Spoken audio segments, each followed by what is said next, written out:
J'ai donc un parcours particulier puisque j'ai commencé ma carrière en banque d'investissement pendant 3 ans avant de reprendre contact en fait avec un maître de stage que j'avais eu lors d'un stage dans le service des sports de Canal+, et qui a été nommé responsable de la stratégie du développement chez Lagardère Unlimited, la nouvelle branche sport du groupe Lagardère.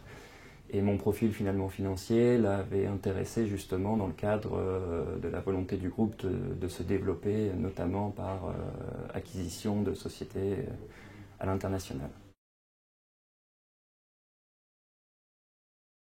Alors, les raisons qui m'ont poussé à faire carrière dans l'industrie du sport, je pense que la première ne sera pas forcément originale, c'est effectivement la passion.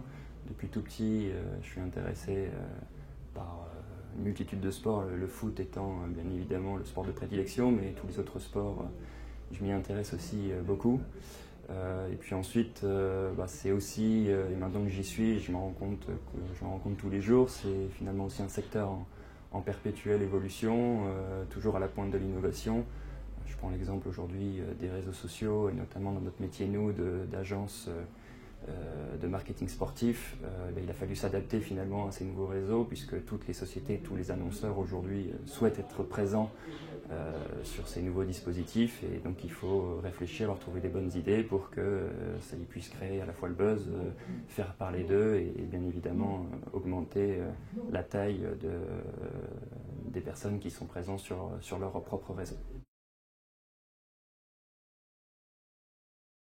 Le conseil, je pense, principal, c'est de mener à bout, quand on commence un projet en tout cas, d'aller au bout, de rien lâcher finalement. Il y a des projets qui sont toujours plus ou moins longs et plus ou moins difficiles, avec des hauts et des bas. Et je pense que le principal conseil que j'ai eu, c'est qu'à partir du moment où on commence quelque chose, l'idée c'est d'aller au bout et de faire tous les efforts pour aller au bout. Donc encore une fois, beaucoup de persévérance. Pour réussir dans l'industrie du sport et y évoluer, je pense que l'une des premières qualités, c'est d'avoir un bon relationnel, parce qu'il faut être capable de se créer un bon réseau dans ce milieu finalement assez fermé. Et puis ensuite, je mettrai deux autres qualités importantes à mon sens humaine, que sont la rigueur et l'efficacité. Et la rigueur surtout parce qu'effectivement, ça permet de se démarquer dans un milieu où, encore une fois, dans un premier temps, on peut penser que c'est un milieu facile, où l'argent se gagne facilement. Et non, c'est pas le cas, c'est une vraie industrie. Et pour pouvoir se démarquer, il faut effectivement montrer une certaine rigueur dans son travail.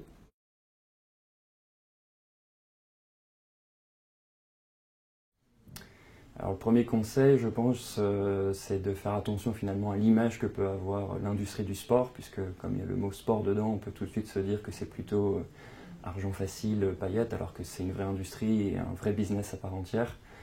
Donc ça serait effectivement le premier conseil, de faire attention à l'image qu'on peut en avoir. Ensuite, je dirais d'être persévérant, puisque effectivement c'est quand même un milieu qui est une industrie qui intéresse beaucoup de jeunes diplômés notamment. Et finalement, il y a forcément moins de places que de postes libres. Et donc, une des étapes peut évidemment passer par un stage. Hein. C'est quasiment aujourd'hui forcé de se faire connaître et de développer son réseau pour pouvoir réussir à intégrer ce milieu-là.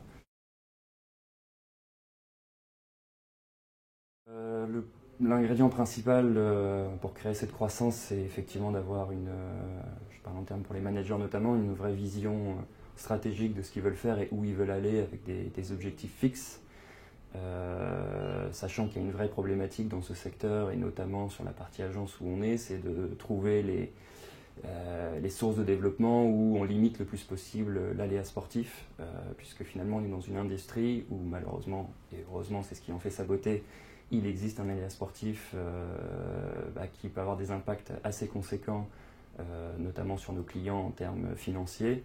Et donc c'est de trouver à la fois les moyens et les axes de développement qui permettent de sortir le plus possible de l'aléa sportif et de pouvoir rationaliser le business qui est généré avec ces personnes-là. La personne, je pense, qui m'inspire le plus, c'est David Stern, qui est l'ancien commissionneur de la NBA, pour deux raisons principales. La première, c'est finalement pendant les 30 ans de son mandat, il a réussi à faire évoluer cette ligue de manière conséquente avec un accroissement assez vertigineux de ses revenus. Et puis la deuxième, c'est plus lié à une anecdote qu'on entend assez régulièrement sur le marché du sport, notamment dans le cadre de ces entretiens d'embauche, quand ils recrutent des personnes, ou quand ils recrutaient des personnes, notamment à la NBA. C'est quelque chose qui m'a marqué, qui était de dire je ne recherche pas des fans de sport, je recherche des businessmen.